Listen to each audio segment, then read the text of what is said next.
All right. I had no idea a prehistoric spot existed so close to my home. I'm not a camping expert, and my gear matches my being a noob. I learned that having better equipment makes things a lot easier, but I also learned that it's better to start with what you have rather than waiting.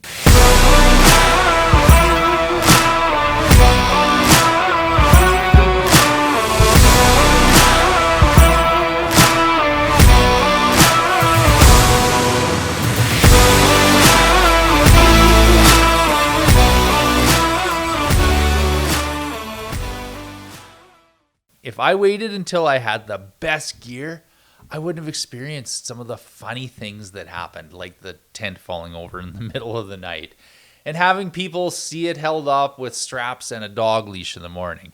Sure, it would have been easier to wait until everything is perfect, but the memories we created while trying to fumble our way through the first tenting experience as a family wouldn't exist.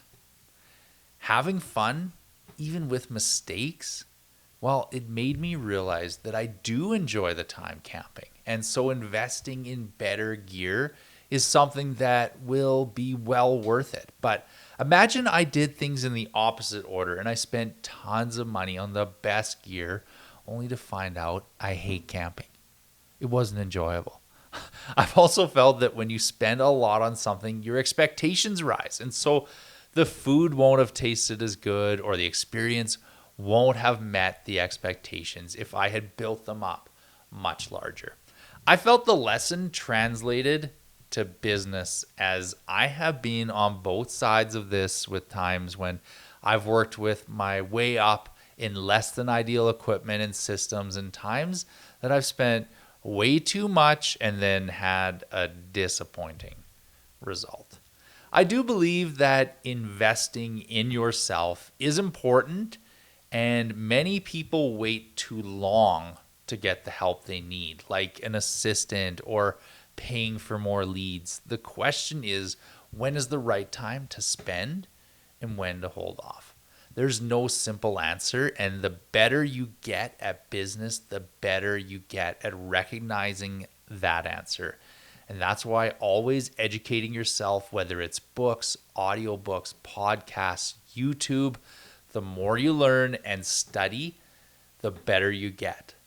Think about it like getting swimming badges. When you first start and you get one just for blowing bubbles, well, if you try to pass the 5th badge and you break out the old bubble blowing skills, it's not going to help you. They're not going to pass you. It's a progression that you can get to the next level.